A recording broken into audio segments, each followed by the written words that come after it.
అండి, నేను Usha. Welcome back to my channel. మీలో ఎవరైనా ఫస్ట్ టైం నా వీడియోస్ చూస్తుంటే తప్పకుండా ప్రీవియస్ వీడియోస్ చూడండి. అలాగే నా ఛానల్ని సబ్స్క్రైబ్ చేసి పక్కనే ఉన్న బెల్ ఐకాన్ కూడా ప్రెస్ చేయండి. దానివల్ల నోటిఫికేషన్స్ వస్తాయి, వీడియోస్ని మిస్ కాకుండా చూడొచ్చు. అట్లాగే మీ ఫ్రెండ్స్తో రిలేటివ్స్తో కూడా షేర్ చేయండి. వీడియో అంతా స్కిప్ చేయకుండా చూడండి. ఇప్పుడు చాలా ఇంపార్టెంట్ టాపిక్ని మాట్లాడుకోబోతున్నాం మనం, కాబట్టి వీడియో అంతా స్కిప్ చేయకుండా చూడండి. చివరిలో మీ అందరికీ తప్పకుండా నచ్చుతుంది. అయితే లైక్ చేయడం మటుకు మర్చిపోకండి.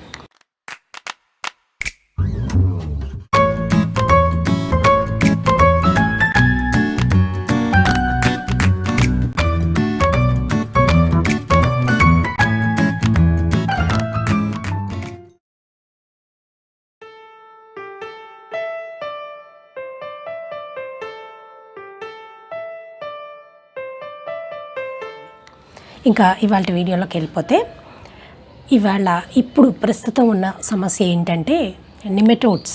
ఇవి చాలా ఇబ్బంది పెడుతున్నాయండి అందరినీ.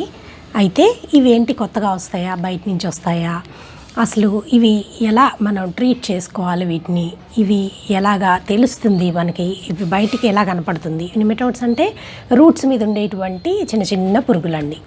అయితే మరి నీకు బయటికి ఎలా కనపడతాయి? సో ఇలాంటి బోల్డ్ అన్ని డౌట్స్ ఉన్నాయి అందరికీ. ఈ విషయం గురించి ఇవాళ మనం మాట్లాడుకుందాం. ముందుగా ఈ నిమెటోడ్స్ అంటే రూట్స్ మీద చిన్న చిన్న పురుగులండి. ఇవి చాలా చిన్నగా ఉంటాయి. అయితే ఇవి ఏంటంటే ఒక బల్బ్ లాగా ఫామ్ అయిపోయి, ఒక చిన్న బల్జెస్ లాగా అనమాట, ఉండలుగా ఫామ్ అయిపోయి రూట్స్ మీద ఇవి ఎక్కువగా ఉంటాయి అన్నమాట. అంటే సాయిల్ లోపల ఎక్కువగా ఉంటాయి. ఇవి ఉండి ప్లాంట్ ఫుడ్ ప్రిపేర్ చేస్తుంది కదండి. మనం కంపోస్ట్ ఇస్తుంటాము, వాటర్ ఇస్తుంటాము, అన్నీ ఇస్తాము, లిక్విడ్ ఫెర్టిలైజర్లు ఇస్తాము, అన్నీ ఇస్తాము. మొక్క ఫుడ్ ప్రిపేర్ చేస్తుంది. ఫుడ్ ప్రిపేర్ చేసుకుని రూట్స్ తోటి ఫుడ్ తీసుకుంటుంది, ఆకులతో ఫుడ్ ప్రిపేర్ చేస్తుంది. అది మొత్తం కంటిన్యూగా మొక్క అంతా రావాలి కదా ఫుడ్. అలా అది డిస్ట్రిబ్యూట్ కాకుండా ఇది మధ్యలోనే కూర్చొని తినేస్తుంది అనమాట. ఆ ఫుడ్ని, మొక్క తయారు చేసుకున్న ఫుడ్ని ఇది తింటుందన్నమాట. సో మధ్యలో అట్లా ఒక పారసైట్ లాగా ఉండిపోయి రూట్స్ మీద మొక్కని ఎదగనివ్వకుండాను అలాగా ఉండిపోతుందండి. దీనివల్ల సిమ్టమ్స్ ఏంటంటే, మీకు మొక్కలో ఎదుగుదలలో తేడా ఉంటుంది. ఒకవేళ బాగా ఎదిగినా కూడా మొక్క పళ్ళు, పూలు, కాయలు అనేవి రావండి. సో ఇది సిమ్టమ్ అనమాట. మొక్కలకి అంత ఎదుగుదల, అంత చక్కగా గ్రోత్ అనేది మనకి కనపడదనమాట మొక్కలో. సో కాబట్టి ఇది చాలా సివియర్ ప్రాబ్లం అనే చెప్పాలి. మనం చెక్ చేసుకొని దాన్ని గనక కంట్రోల్ చేయకపోయినట్టయితే ప్రతి ఒక్క కుండీలోకి వచ్చేస్తుందండి.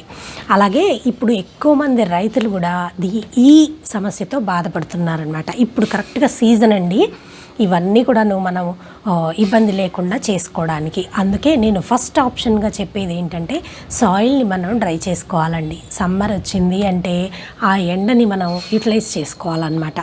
బాగా ప్రతి ఒక్క కుండీలో ఉన్న మట్టిని మ్యాక్సిమం మీరు తీయగలిగినంత మట్టి తీయండి. అలాగే కూరగాయల మొక్కలు అవి మనం సీడ్స్ వేసుకుంటుంటాం కదా, కొద్దిగా గ్యాప్ ఇవ్వండి. ఇచ్చి సన్ డ్రై చేసుకోవటం అంత బెస్ట్ పద్ధతి ఇంకొకటి లేదండి. నేను మొన్న మీరు నా వీడియోస్లోకి పాస్ట్కి వెళ్ళి చూసినట్టయితే నేను సమ్మర్లో చేసిన పనే అదనమాట. ప్రతి ఒక్క కుండీలోది ఖాళీగా ఉన్న కుండీ, ఇప్పుడు ఇలాంటి మొక్కలు ఉన్నాయనుకోండి, వీటిని మనం ఏం చేయలేము. మ్యాక్సిమం చుట్టూరా ఉన్నటువంటి మట్టిని తీసుకుని దానికి ఈ ట్రైకోడర్మా, సూడోమోనాస్ ఇవన్నీ ఏంటంటే ఒక కల్చర్ లాగా ప్రిపేర్ చేసుకొని అది వాడి మళ్ళీ సాయిల్లో మిక్స్ చేసుకొని ఆ సాయిల్ని మ్యాక్సిమం నింపాలన్నమాట కుండీల్లో. అలాగే మనం ఉన్న వాటికి చేసుకోవాలి. లేని వాటిని ఏమో చక్కగా మొత్తం కుండీ అంతా బోర్లింగ్ చేసేయండి. బోర్లింగ్ చేసి టెర్రస్ మీద మొత్తం ఎండ ఫుల్గా ఉంటుంది కదా, సో ఆ ఎండకి చక్కగా ఆరబెట్టుకుంటే మ్యాక్సిమం నిమెటోడ్స్ కిల్ అయిపోతాయండి.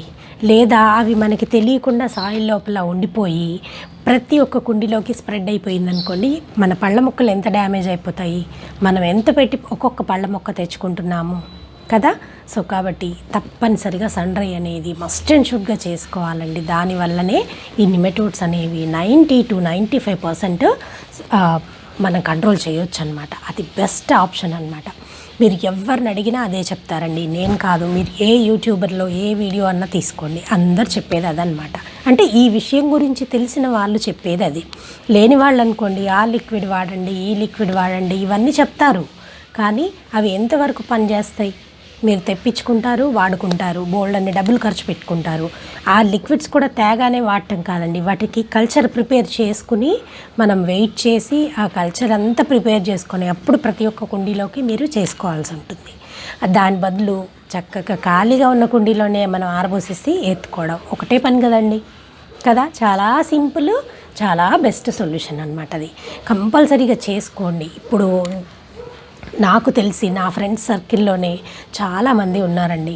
అందరూ చాలా చాలా చాలా బాధపడుతున్నారు ఇప్పుడు. ఎందుకంటే వాళ్ళకి ఇప్పుడు ఈ కోవిడ్ టైంలో ఏమైందంటే చాలామంది ఎఫెక్ట్ అయ్యారండి కోవిడ్ నుంచి. సో దానివల్ల వాళ్ళకి కొద్దిగా ఒంట్లో ఆ శక్తి లేక వాళ్ళు చేసుకోలేదన్నమాట సమ్మర్లో. మరి నీ ఫ్రెండ్స్ అంటున్నావు వాళ్ళకి తెలీదా సన్ రైజ్ చేసుకోవడం అని మీకు డౌట్ రావచ్చు. కానీ వాళ్ళకి కోవిడ్ ఎఫెక్ట్ అయిందండి. వాళ్ళు కొద్దిగా ఎనర్జెటిక్ లేక ఈ పని చేసుకోలేకపోయారనమాట. దట్టు మెయిడ్స్ అనేవి బయట దొరకట్లేదు కదండి, వాళ్ళని మన ఇంటికి పిలిస్తే ఎంత డేంజర్ ఈ కోవిడ్తో. సో దానివల్ల వాళ్ళకి కొద్దిగా లేట్ అయిపోయి వాళ్ళు కొంచెం ఇవన్నీ చూసుకోవడంలో ఇబ్బంది పడ్డారనమాట. అట్లాగే ఇంకొక చిన్న విషయం ఏంటంటే అందరూ నర్సరీలకు వెళ్ళి మొక్కలు తెచ్చుకోవడము, సాప్లింగ్స్ తెచ్చుకోవడము ఈ అలవాటు చాలా మందికి ఉంటుందండి. సీడ్స్ తెచ్చి వేసుకుంటే రావట్లేదని ఇప్పుడు సాప్లింగ్స్ తెచ్చుకుంటున్నారు అందరూ. కానీ అది చాలా డేంజరస్ అండి. ఆ సాప్లింగ్తో పాటు మీకు వచ్చేసింది అనుకోండి, ఈ నిమెటోడ్ అనేది ప్రతి ఒక్క మొక్కకి వచ్చేస్తుంది. అయితే మరి నర్సరీల నుంచి మొక్కలు కొనుక్కురావద్దా అంటే కొనుక్కురావాలి, కొనుక్కొచ్చుకోవాలి. పళ్ళ మొక్కలు ఎక్కడ దొరుకుతాయండి, మరి నర్సరీలోనే దొరుకుతాయి కదా. సో మరి అలాంటప్పుడు అంటే ఆ మొక్కని మనం అన్ని మొక్కలతో పాటు కలిపి పెట్టకూడదు. దాన్ని ఒక సపరేట్గా ఒక ప్లేస్లో ఉంచి దాన్ని ఈ కల్చర్స్ అవి మనం సూడోమోనాస్ కల్చరు, తర్వాత ట్రైకోడర్మా విరిడి ఇవి తయారు చేసుకొని దాంతో ఆ మొక్కని ముందు స్టెరిలైజ్ చేసి 1 నెల 2 నెలల పాటు దానికి ఏం లేదు అని మనం డిసైడ్ అయ్యాక ఆ నర్సరీ నుంచి తెచ్చినటువంటి మట్టి అంతా తీసేసి మన మట్టిలో స్టెరిలైజ్ అయినాక పెట్టుకుని అప్పుడు మన గార్డెన్లోకి తెచ్చుకోవాలండి. అందువల్ల నర్సరీలకి వెళ్ళే వాళ్ళు చాలా కేర్ఫుల్గా ఉండాలి. ఎంత ప్రమాదం అంటే నిమెటోడ్స్ అనేవి మనకి చెప్పులకు అంటిందనుకోండి, ఆ కొద్దిగా మట్టి మనం నర్సరీలో తిరుగుతాం కదా మొత్తం మొక్కలు చూసుకోవడానికి, మన చెప్పులకు అంటినా కూడాను ఆ బ్యాక్టీరియా కానివ్వండి, ఆ ఇన్సెక్ట్స్ కానివ్వండి, అవే చెప్పులతో మనం ఇంటికి వస్తాము. ఇంటికి వచ్చినాక మన గార్డెన్లో కూడా అవే చెప్పులతో తిరిగామనుకోండి, మొత్తం మన గార్డెన్లో కూడా స్ప్రెడ్ అయిపోతుంది అనమాట. అంత డేంజర్ అవి. కాబట్టి నర్సరీలకు వెళ్ళే వాళ్ళు తెచ్చుకోవద్దని నేను చెప్పనండి. మొక్కలు తెచ్చుకున్నాక వాటిని స్టెరిలైజ్ చేసి పెట్టుకోండి. అయితే నా సలహా ఏంటంటే ఇది చాలా పెద్ద పెద్ద నర్సరీల నుంచే స్ప్రెడ్ అవుతుందని చాలా పెద్ద టాక్ ఉందండి బయట. ఎంత పెద్ద నర్సరీలు అంటే ఆ పెద్ద నర్సరీల నుంచే ప్రతి ఒక్క నర్సరీకి మొక్కలు వెళ్తాయి. సో మరి వాళ్ళు కావాలని చేస్తున్నారా అంటే మనం చెప్పలేము, వాళ్ళు చూసుకున్నారో లేదో తెలియదు. మన జాగ్రత్తలో మనం ఉండాలి కదా.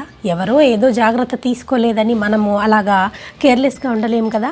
ఇది మన గార్డెన్, మనం పెంచుకుంటున్నాం ఇష్టంగా, కాబట్టి మన జాగ్రత్త మనమే తీసుకోవాలి. ఎప్పుడైనా సరే నర్సరీ నుంచి మట్టి తెచ్చినా, సాప్లింగ్స్ తెచ్చినా, మొక్కలు తెచ్చినా మనం నర్సరీకి వెళ్ళినా చాలా జాగ్రత్తగా ఉండాలండి. ప్రస్తుత పరిస్థితులు అట్లా మారిపోయాయి అన్నమాట. నేను ఇది ఒక చిన్న ఏమనాలి, ఒక అడ్వైజ్ లాగా, ఒక చిన్న వార్నింగ్ బెల్ లాగా చెప్తున్నానండి మీకు. నర్సరీలకు వెళ్ళే వాళ్ళు కొన్ని రోజులు వెళ్ళకండి, కొన్ని రోజులు ఆగండి. లేదు ఆగలేము మేము తెచ్చుకుంటాము అన్నవాళ్ళు, ఇప్పటికే ఆల్రెడీ తెచ్చుకున్న వాళ్ళు వాటిని ఈ కల్చర్స్ ప్రిపేర్ చేసుకొని ట్రైకోడర్మా విరిడి, సూడోమోనాస్ కల్చర్లు, తర్వాత ఇంకొకటి ఉందండి, నాకు అది పేరు నోటికి రావట్లేదు, నేను స్క్రీన్ మీద స్క్రోల్ చేస్తాను. అది కూడా ఒక లిక్విడ్ ఉందటండి. దాన్ని కూడా మనం కల్చర్ లాగా ప్రిపేర్ చేసుకుని అప్పుడు మొక్కలకి ఇవ్వాలట. ఎంత పని చెప్పండి. ఈ పనంతా మనం చేసుకునే బదులు హాయిగా ఆరబెట్టేసుకుంటే అయిపోతుంది కదా, అవునా? సో అవకాశం ఉన్న వాళ్ళు చెయ్యండి, అవకాశం లేని వాళ్ళ సంగతి ఓకే వదిలేద్దాము. అది వాళ్ళు లిక్విడ్స్ తెప్పించి వేసుకుంటారా, వాళ్ళ ఇష్టం. అది అవకాశం ఉన్నంత వరకు సమ్మర్ని యూటిలైజ్ చేసుకోండి.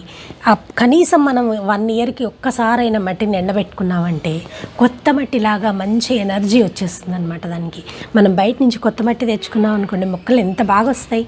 మనం అసలు ఎలాంటి కంపోస్ట్లు, ఎలాంటి ఫెర్టిలైజర్లు ఇవ్వక్కర్లేదు, కొత్త మట్టి కనుక తెస్తే కదా, అవునా? అంత ఎనర్జీ వస్తుందన్నమాట. కొత్త మట్టి లాగా అయిపోతుంది, అందులో ఉన్న బ్యాక్టీరియా అంతా కిల్ అయిపోతుంది. లేదు ఇంకా మీకు డౌట్ ఉంది అని కనుక అనిపిస్తే ఆ మట్టిలో ఫస్ట్ ఈ బంతి పూలు పెంచండి, లేదా మన ఈ చిక్కుడు ఉంటుంది కదా, చిక్కుడు గింజలు అలాంటివి వేయండి. అవి వేసినా కూడా వాటికి పట్టుకుంటాయి అన్నమాట ఈ నిమెటోడ్స్ అనేవి, మన మొక్కలు సేఫ్ అవుతాయండి. సో ఇలాంటి చిన్న చిన్న టెక్నిక్స్ అండి ఇవి. ఈ చిన్న టెక్నిక్స్కి మనం కనుక ఫాలో అయితే ఇంత పెద్ద పెద్ద ప్రమాదాల నుంచి తప్పించుకోవచ్చు. సో మస్ట్ అండ్ షుడ్గా అందరూ కూడా నర్సరీలకు వెళ్ళడం కొన్ని రోజులు ఆపేసేయండి. దట్టు సీడ్స్ నుంచి గ్రో చేసుకున్న మొక్కలు అనుకోండి, అసలు ఈ బాధలే ఉండవు. సీడ్స్ తెచ్చుకుంటామా, ఆ సీడ్స్ని సూడోమోనాస్లో వేసేసుకుంటాము, లేదా ట్రైకోడర్మా వెరిడి వాటర్లో కొద్దిసేపు 1 గంట 2 గంటలు నానబెట్టుకుంటే చక్కగా మనకి సీడ్ ఫ్రెష్గా అయిపోతుందండి. ఎలాంటి ఇబ్బంది లేకుండా అయిపోతుంది. దాన్ని మనం సాయిల్లో వేసుకున్నామనుకోండి, ఎండబెట్టిన సాయిల్లో మంచిగా అయిపోయింది కదా, ఇంకా అసలు వేరే ప్రాబ్లమ్సే రావు, పెస్ట్లే రావు కదా. సో ఇంత చిన్న లాజిక్ అందరూ మిస్ అవుతున్నారండి. నా బాధ అదే అనమాట. సో ఒక చిన్న హింట్ లాగా ఇద్దాం అందరికీ అన్న ఉద్దేశంతో నేను చెప్తున్నానండి. నర్సరీల నుంచి తెచ్చుకున్న మొక్కల్లో నిమెటోడ్స్ ప్రాబ్లం చాలా ఉంటుంది. బీ కేర్ఫుల్గా ఉండండి. తెచ్చుకుంటే స్టెరిలైజ్ చేసుకోండి. తేలేదు అంటే ఇప్పుడిప్పుడే వెళ్ళకండి. ఒక చిన్న సజెషన్ అనమాట. కాకపోతే నేనేం నర్సరీ వాళ్ళకి నెగటివ్ కాదు, ఎగెనెస్ట్ కాదండి. కాకపోతే ఒక చిన్న వార్నింగ్. ఎన్ని నర్సరీలకని మనం వెళ్ళి చెప్పగలుగుతామండి, ఏమండి మీ దగ్గర ఇలా ప్రాబ్లం ఉందేమో చూడండి అని? వాళ్ళు ఎన్ని మొక్కలని టెస్ట్ చేస్తారు కదా. చాలా పెద్ద ప్రాబ్లం అన్నమాట ఇది. కాబట్టి మన సేఫ్టీలో మనం ఉందాం, మ్యాక్సిమం వెళ్ళకుండా ఉందాము. లేదా వెళ్ళాము అంటే వాటిని స్టెరిలైజ్ చేసుకోండి తెచ్చుకున్న వాళ్ళు ఆల్రెడీ. లేదా వెళ్ళాలి తెచ్చుకోవాలి అనుకునే వాళ్ళు మటుకు కొన్ని రోజుల పాటు గ్యాప్ ఇవ్వండి. గ్యాప్ ఇచ్చి ఆ తర్వాత కొన్ని నెలలు, రోజులు కాదు కొన్ని నెలలు ఆగండి. ఆ తర్వాత వెళ్ళి తెచ్చుకోండి. అప్పుడు కూడా మీకు డౌట్ ఉంటే ఆ డౌట్ క్లియర్ చేసుకొని నిమెటోడ్స్ ఉన్నాయా లేదా చూసుకొని అప్పుడు తెచ్చుకోండి. ఎలా చూసుకోవాలో కూడా నేను ఇప్పుడు చూపిస్తాను మీకు. ప్రాబ్లం ఎట్లా చూసుకోవాలంటే, ఆల్రెడీ ఉన్న మొక్కలకండి ఇది, లేని మొక్కలకైతే చెప్పాను కదా, సన్ డ్రై అనేది మస్ట్ అండ్ షుడ్గా చేసుకోవాలి. అది ఆ స్టెప్ అస్సలు మిస్ కావద్దండి, చాలా ఇబ్బంది పడతారు లేకపోతే. సో ఇలా తీసుకోండి, మొక్క అంతా మట్టి కదిలించుకొని కొద్దిగా ఇలా పక్క నుంచి రూట్స్ దగ్గరికి వెళ్ళండి. రూట్స్ దగ్గరికి వెళ్ళి చూసుకోండి. రూట్స్ ఒక్కసారి మొత్తం తీయద్దు మొక్క. రూట్స్ డైరెక్ట్గా సన్కి కానివ్వండి, డైరెక్ట్గా ఎయిర్కి కానీ మొత్తం ఎక్స్పోజ్ అవ్వకూడదు అనమాట. ఇట్లా కొద్దిగా తవ్వుకుంటే మీకు పక్క నుంచి రూట్స్ కనబడతాయి. చూపిస్తాను మీకు, చూడండి.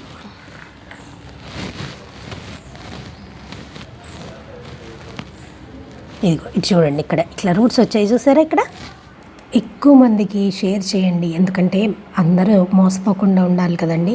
ఒక చిన్న రిక్వెస్ట్ అనమాట ఇది. మ్యాక్సిమం అందరికీ షేర్ చేయండి. ఇవ్వండి రూట్స్ వచ్చాయి బయటికి, చూసారా. ఈ రూట్స్ని ఇట్లా చెక్ చేసుకోండి మీరు. కొద్దిగా తీసి ఇదిగో ఇక్కడ రూట్ వచ్చింది చూడండి. ఇదిగో చూసారా, మామూలుగా ఉన్నాయి రూట్లు, సన్నగా ఉన్నాయి చూడండి. ఎక్కడ మీకు ఇట్లా ఉండల్లాగా లేదు ఎక్కడ రూట్ మీద, చూసారా, నార్మల్గా ఉన్నాయి అన్నమాట. ఇక్కడ కూడా చూడండి, ఇవిగో రూట్స్ ఇవి చూడండి, మామూలుగా ప్లెయిన్గా ఉన్నాయి, సన్నగా ఉన్నాయి, ప్లెయిన్గా ఉన్నాయి. ఎక్కడా కూడాను ఇట్లా ఉండల్లాగా బల్బుల్లాగా లేదనమాట. బాగుంది మొక్క, బాగుందన్నమాట.